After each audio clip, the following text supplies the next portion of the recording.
Bonsoir Valérie. Elle habite loin, Valérie, ça arrive lentement. Oui, je vous entends. Mais... Bon.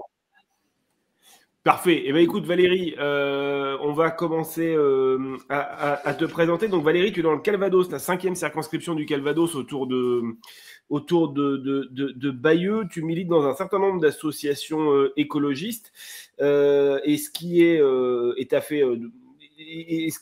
ton premier engagement politique, souvenir d'engagement politique, c'est intéressant, c'est une manif contre la peine de mort aux États-Unis. Ça faudra que tu nous racontes où et quand ça a été et pourquoi les États-Unis. Et enfin, détail très intéressant, tu vis chez toi dans une cabane, en tout cas c'est ce que tu nous as décrit dans le questionnaire. Donc, on te décerne, l'équipe de Prune Bourbon, le titre de député Francis Cabrel. Et Bruno, tu as interdiction de reprendre ta guitare.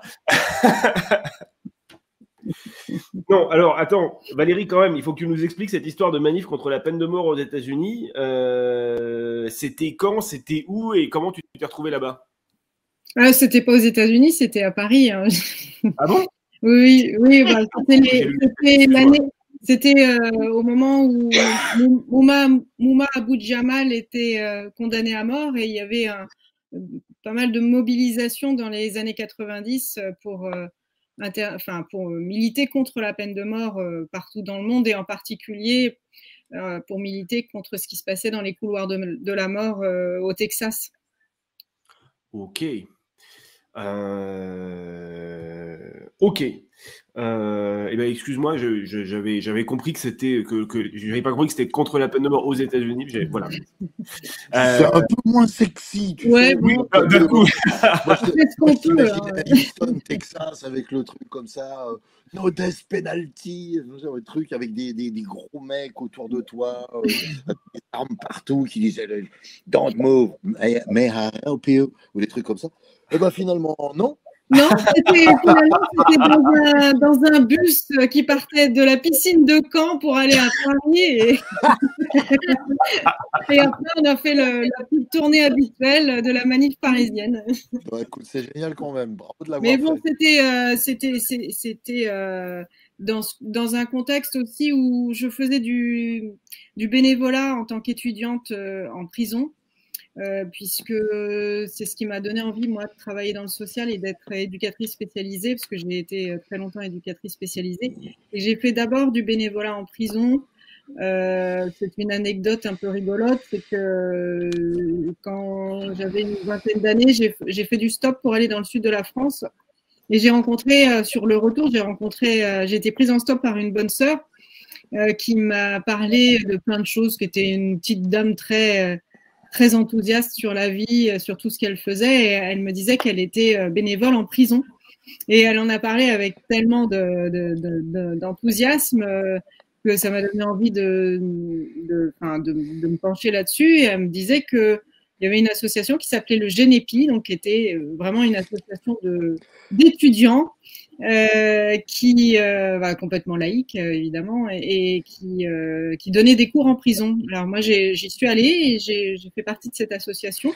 J'ai pas donné de cours en prison, mais j'ai animé un club d'équipe dans un centre de détention dans l'Orne et on a également monté à la demande des détenus une revue qui s'appelait l'Argentan, en 3 mots, puisque c'était à Argentan. Okay. Alors pour que Michel comprenne bien, quand tu es allé, tu as bien fait d'expliquer que tu n'es pas allé en prison, tu es allé donner des cours en prison. Parce que déjà pour les j'ai pas de casier comme la plupart de certaines la bonne sœur qui t'a pris en stop, elle n'était pas en 2 chevaux, il n'y avait pas de funeste à l'arrière, on est sûr. Oui. Non, mais c'était une vieille bagnole, c'était rigolo. Ouais, c'est cool. Écoute, c'est cool. Ouais, c'est une sacrée expérience de militante. On va passer tout de suite à la question prune.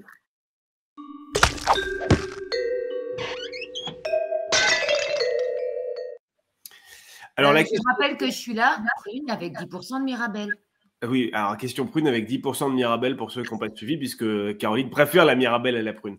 Bon, question prune, ici on est là pour prendre le pouvoir et coller des tartes. À qui tu dois coller des tartes dans ta circonscription? C'est-à-dire que tu te retrouves face à quelle force? Quels sont tes challenges? Comment est disposée ta circonscription? Et voilà, comment tu vois ta campagne? Alors, j'ai un député sortant macronien Okay. Ou macroniste, enfin comme vous voulez. Qu'est-ce qu'il y a d'autre? Il y a une extrême droite explosée avec un candidat RN, un candidat zémourien, une candidate Dupont-Aignan, et puis un candidat chasse-pêche ruralité anti-éolienne. Alors, je ne sais pas trop où le situer, mais j'ai une petite idée. À l'extrême droite, à l'extrême droite. Donc, une extrême droite bien explosée. Et puis, côté on a aussi un candidat qu'on pourrait qualifier de centre, je ne sais pas quoi, PRG en tout cas, PRG, affiché PRG. Et puis, donc, moi et Lutte ouvrière. Lutte ouvrière qui avait pris un petit peu plus de 800 voix en 2017. Et j'oubliais, oui, le parti animaliste. Voilà. Voilà un petit peu le contexte des législatives dans la Circo 5 du Calvados. Et le rassemblement avec les autres forces de… Donc, toi, tu as été investi par… Alors, moi, je vous explique quand même parce que j'ai une petite particularité. Voilà, il m'avait semblé. Moi, ça fait 1 an que j'œuvre pour le rassemblement des partis de gauche et d'écologie dans mon coin. C'était pas aussi simple que je le pensais. L'année dernière, je me suis présentée sur l'étiquette gauche écolo. Il n'y avait pas la France insoumise dans l'accord départemental. Particularité aussi, c'est que je me suis présentée avec quelqu'un qui est de Saint-Cloud, qui est arrivé ici pour préparer ses législatives à lui, et c'est lui le fameux PRG, voilà, qui se présente également aux législatives, alors même qu'on a participé tous les deux à une assemblée citoyenne, puisque moi je suis pas encartée. On a participé à une assemblée citoyenne à l'initiative d'un collectif de citoyens qui est sur la circonscription, et on s'est engagés tous les deux à ne pas se présenter l'un contre l'autre, quelle que soit l'issue du vote. Donc, l'assemblée a voté pour moi à la quasi-unanimité, sauf 2 voix. Et ensuite, on a communiqué ces résultats aux différents partis pour qu'ils le fassent remonter au national. On a appris ensuite que la Circo avait été attribuée à Europe Écologie Les Verts. Je me suis rapprochée naturellement d'eux pour savoir ce qu'ils comptaient faire. Et ils ont souhaité respecter le choix de ma désignation en assemblée citoyenne, et ils m'ont investi pour cette circonscription. Donc voilà comment le processus qui devrait se passer, je pense, de cette façon-là, un petit peu partout, de façon aussi naturelle, que ce soit pas des candidatures comme ça où on joue un peu des coudes sans arrêt, mais que ce soit vraiment des désignations par des collectifs de citoyens, et qui se fassent de façon la plus démocratique possible.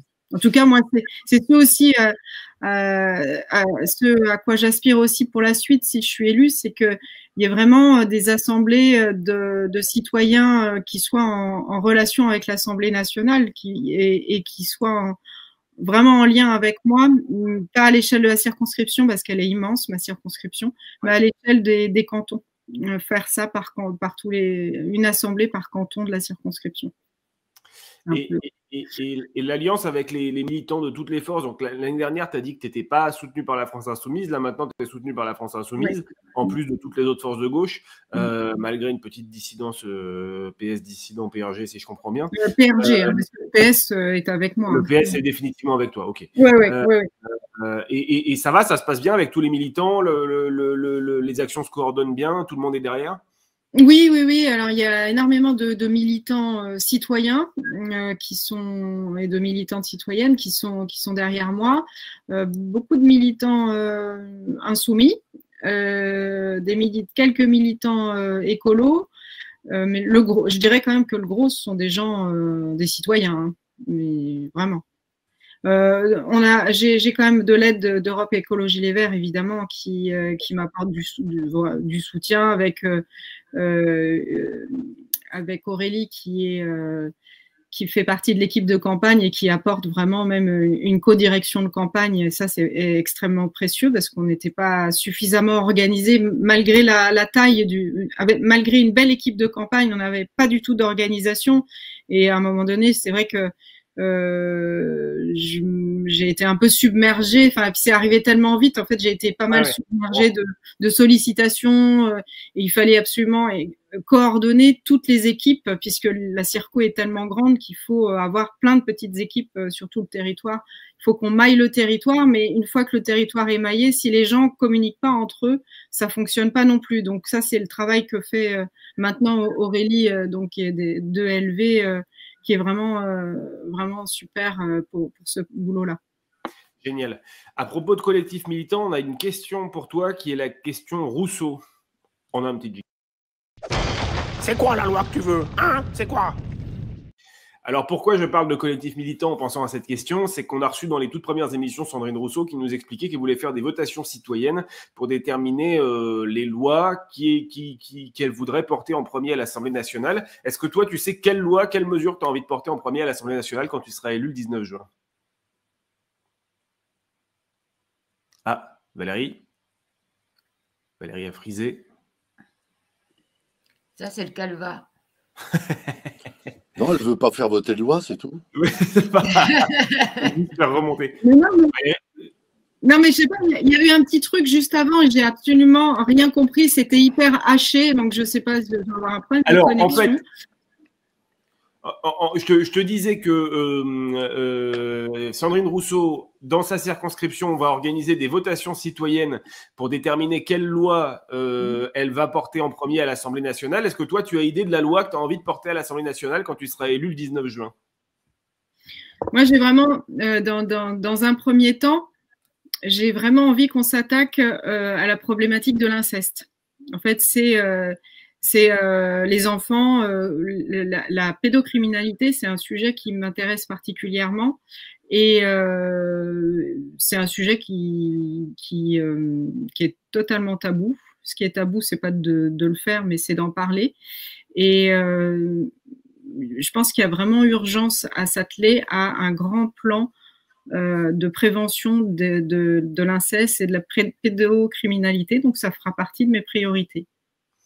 Alors, j'en profite. Non, je profite pour dire que c'est courageux parce qu'on en a beaucoup. Enfin, il y a eu quelques textes où on a commencé à en parler dans l'hémicycle et je vous prie de croire que c'était les députés courageux et souvent courageuses d'ailleurs qui prenaient le micro parce que moi, je n'ai pas beaucoup parlé parce que j'avais plus envie de pleurer les soirs-là dans l'hémicycle. Ce truc-là, c'est vrai ce que tu dis, Caro, il y a quelque chose de courageux. Mon copain Carl Zéro a beaucoup travaillé là-dessus et j'ai l'impression quand il m'en parle, parce qu'on en a pas mal parlé, quand on parle de ça, tu as l'impression qu'il y a de la pédocriminalité partout, dans tous les milieux de pouvoir, dans tous les milieux d'influence, dans tous les milieux avec de l'argent. Tu as l'impression que les gosses jouent avec ça. Et il y a un journaliste qui s'appelle Molina, qui a travaillé sur la pédocriminalité dans le sport, et notamment en Afrique. Et il faut écouter ses interviews. Ce mec-là, il raconte des trucs, mais on parle de milliers d'enfants et d'un système mis en place, quoi. Et donc, moi, c'est un truc, j'ose le dire là, ça me gêne. Je suis archi gêné par ce truc-là parce que ça dépasse mon entendement. Et quand on me dit qu'il y a des gens qui font ça, je suis super gêné. Tu sais, je fais ah ouais, bon, tu manges, tu reprends de la soupe. Il y a quelque chose de presque gênant, quoi. Et donc, je trouve ça, oui, effectivement, courageux. C'est quelque chose qu'il faudrait porter. Tu connais Carl Zéro? Oui, je l'ai vu. Je l'ai vu et auparavant, j'avais écouté le podcast Ou peut-être une nuit. Je ne sais pas si vous en avez entendu parler, mais ça m'a donné envie de lire le livre de Dorothée Ducy, Le berceau des dominations. Et vraiment, dans son livre, elle montre bien comment ça fait système, en fait. On n'est pas dans le fait divers, on n'est pas dans... Et c'est aussi ce que montre Carl Zéro, hein, quand on parle d'un enfant sur 5, c'est pas du fait divers, c'est pas de l'anecdote. J'ai l'impression que ça ne peut fonctionner. Ça ne peut fonctionner que par réseau. Parce que sinon, si c'était isolé, les gens iraient en prison et finiraient par se faire gauler. Oui. Alors que par réseau, bah, ils ne se font pas gauler. Et c'est ça qui fait peur, c'est que ça veut dire que dans les réseaux que je fréquente depuis 60 ans, j'ai fréquenté des gens de pouvoir, j'ai fréquenté des industriels, des gens. Et là, je me dis, waouh, si ça se trouve, j'en ai fréquenté plein. Ben oui. Il y a des choses qui sont gênantes, quoi. Quand on se rappelle, on se souvient de comment a démarré le MeToo inceste avec les révélations je suis désolée, je me souviens plus de son prénom, la fille Kouchner. Oui, de Camille Kouchner, oui. Voilà. Sur son frère. Oui, sur son frère. Et c'était quand même le monsieur en question, quelqu'un qui a été directeur de Sciences Po. C'est aussi sur des hauts lieux de formation de gens de pouvoir. Ouais, tout à fait. Il avait été président, Olivier Duhamel, donc président et président de la fondation qui dirige Sciences Po, qui dirige Sciences Po. À ce propos, ça commence à balancer dans le chat et tout. Qu'est-ce que tu dis, Bruno? Je dis, ça commence à balancer des noms dans le chat, quoi. Oui. Les noms, on n'en balancera pas ici. Par contre, il y a quand même eu des choses qui ont été dites dans le chat. Effectivement, il y a le documentaire de Carl Zero qui est sorti il y a 6 mois. Il y a l'interview de Romain Molina que tu as cité, Bruno, par Denis Robert, il y a 2 jours ou 3 jours sur Blast, qui est édifiante. Il faut absolument écouter ça. C'est hallucinant, vraiment. Et je signale un 3e élément. Je voulais le faire un peu plus tard, mais je profite du sujet pour le faire maintenant. Il y a le groupe Enfance de la France Insoumise qui propose des webinaires ce week-end et la semaine prochaine, donc dimanche 29, lundi 30, vendredi 3 et samedi 4, sur tous les sujets liés à la politique de l'enfance. Donc, bien sûr, pas que la question de l'inceste, mais aussi les violences liées à l'enfance, les violences éducatives et toutes les questions de protection de l'enfance. Ça s'annonce très, très intéressant. Si dans le chat, on peut envoyer le lien pour s'inscrire à la fois dans le chat et sur notre Twitter pour faire un peu de promotion à cette opération, parce que comme le dit Bruno, c'est quelque chose de gênant. Comme le dit Caroline, il faut être courageux pour parler de ça, et d'abord ça tire des larmes aux yeux et c'est pas facile d'en parler sereinement et d'avoir un discours politique à ce sujet-là. Donc je pense que assister à ce webinaire pour être formé sur ces questions-là, comme ils disent, connaître les principaux enjeux, être en mesure de répondre aux questions du public sur le sujet et utiliser le bon vocabulaire qui rassurera les personnes attentives au sujet. Voilà, je pense que c'est une opération. Il faut profiter de cette campagne et de cette opération pour assister à ce webinaire et se former sur ces sujets-là. Et du coup, je me permets un coup de gueule, mais parce qu'il y a quand même eu des trucs qui ont essayé d'être passés pendant ce mandat-là, et dont sur la pédocriminalité, où la loi punit, la loi est globalement bien faite, et où moi j'avais quand même commencé à me fâcher un peu en disant que, en fait, comme d'habitude, quoi. T'as pas de psy, t'as plus de CMP, t'as rien pour suivre les gosses. Et donc, c'est bien de dire on a le droit de dire des gros mots. Les connards vont en prison, mais t'as plus rien en France pour suivre les gosses maltraités. Donc voilà, mon autre coup de gueule. C'est écrit dans mon rapport psy aussi, mais ça ne devait pas être une grande urgence. Oui, alors vas-y. Pour rebondir aussi, je fais partie d'un collectif qui s'appelle le collectif 120 enfants en danger dans le Calvados. Et on s'approche plutôt des 210 enfants en danger maintenant dans le Calvados, puisque c'est un collectif qui a été créé pour dénoncer le manque d'accueil, de capacité d'accueil des enfants en danger, puisque suite à des décisions de placement de juges.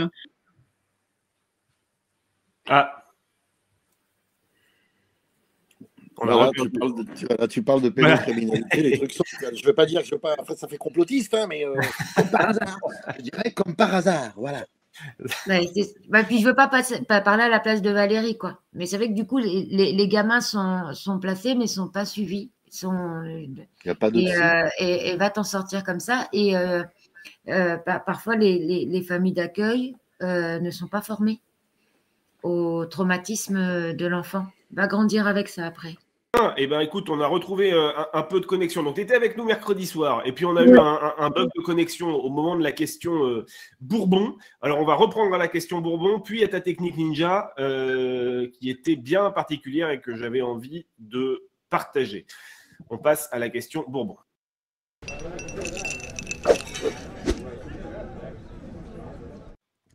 Cette émission, on est un centre de service. Qu'est-ce que tu as besoin pour ta campagne, Valérie?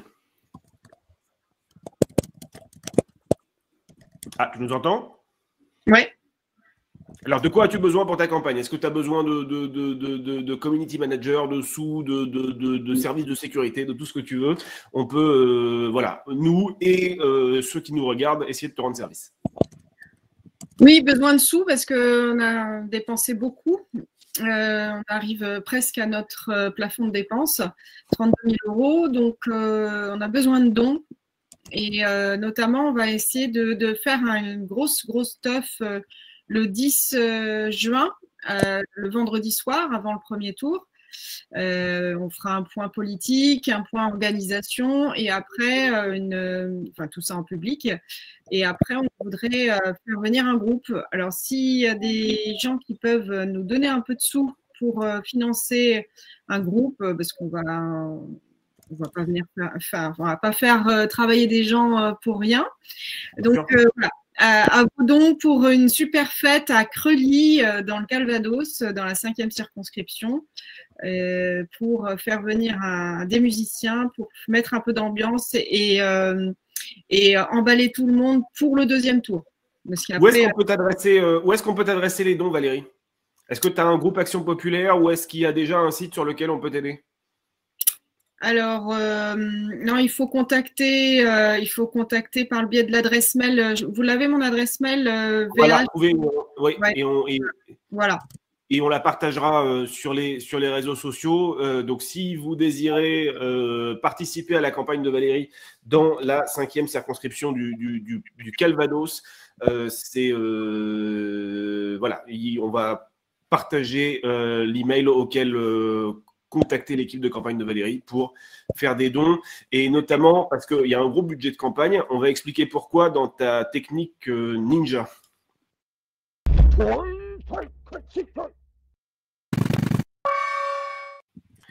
Alors Valérie, tu as fait quelque chose que, à ma connaissance, tu es la seule candidate à avoir fait dans toute la France. Est-ce que tu peux nous expliquer pour te faire connaître? Alors, on voulait faire un gros pas de côté pour pas ennuyer les gens avec un programme que personne va lire. Honnêtement, c'est quand même un peu vain. Je sais pas combien de gens lisent vraiment les programmes des candidats et des candidates.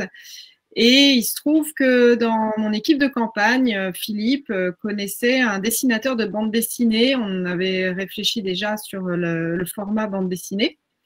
Il s'agissait de Mathieu Cologan. On lui a demandé s'il souhaitait s'embarquer dans cette aventure parce que c'était pas si facile que ça, notamment au niveau du délai. Et il a dit oui tout de suite, et pour un temps très contraint, en 3-4 jours à peine, il nous a fignolé cette petite BD de 4 pages avec les principaux points de programme, en tout cas le message principal qu'on voulait faire passer pour ces élections. Donc ça donne un 4 pages assez rigolo, assez décalé, et puis où il m'a dessiné, il a essayé de dessiner un peu le principal adversaire, enfin en tout cas représenté par un petit personnage pour la République en marche arrière, par exemple. Et puis à la fin, c'est la caricature du mec de CNews que certains ont reconnu, avec sa promotion du racisme. Donc voilà, on a voulu faire quelque chose, et vraiment je suis super contente du résultat. Mathieu Cologan est venu même dédicacer sa BD à Langrune-sur-Livre. C'est une petite librairie charmante à Langrune-sur-Mer, une librairie qui notamment s'intéresse à l'anarchie, à des thématiques, aux livres anciens aussi. Et on a fait une belle soirée là-bas à Langrune-sur-Livre. C'était très très chouette. Je suis vraiment très très contente de cette participation de Mathieu. Et effectivement, c'était un budget parce que il a fallu évidemment rémunérer Mathieu, mais c'est pas ça le plus gros budget. C'est évidemment l'envoi dans toutes les boîtes aux lettres. Là, ça représente un budget déjà de 8 000 € rien que pour envoyer la BD. Et en plus, on a fait un tirage supplémentaire de 7 000 BD pour pouvoir les diffuser sur les marchés et entrer en communication avec les gens parce que c'est quand même un outil de médiation super, la BD. Donc ouais, il faut savoir que cette BD, comme tu l'as dit, a été diffusée aux 60 000 inscrits de toute la circonscription 5e du Calvados. C'est une circo rurale, hein, il faut bien le signifier. Donc, même voilà. Les pas inscrits, en fait. On a diffusé à tout le monde. Au final, on n'a même pas on n'a pas discriminé. Les gens qui ne sont pas inscrits vont aussi la recevoir. C'est canon. En plus, c'est bien fait parce qu'on te reconnaît hyper bien. Hein.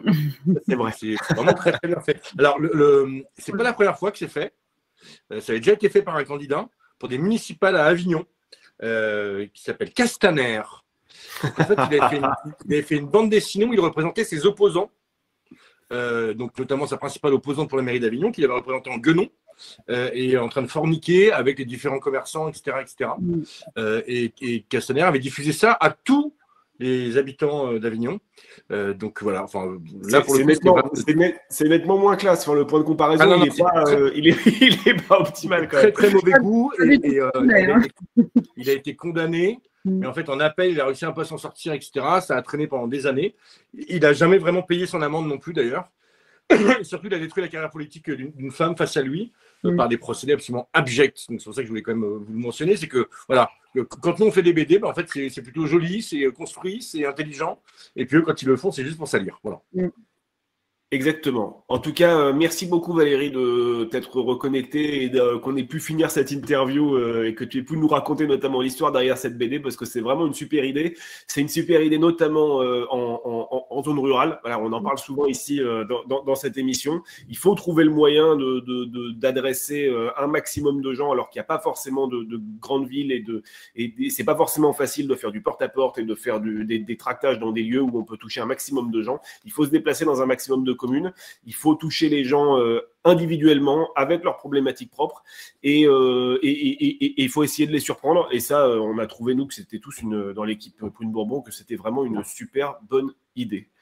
Génial. Et ça rentre dans les frais d'une campagne, je veux dire, c'est pas hors de prix, ça rentre dans les frais d'une campagne législative. Donc ça, c'est quand même à signaler. C'est-à-dire que souvent, on se dit, mais non, c'est pas possible parce que on est dépendant du plafond de dépenses. Et en fait, non, ça rentre carrément et ça t'empêche pas de faire d'autres actions, comme cette fête que tu veux organiser le vendredi juste avant l'élection. Oui, et on voulait vraiment que ce soit un bel objet que les gens aient envie de garder aussi. C'est une trace qui est...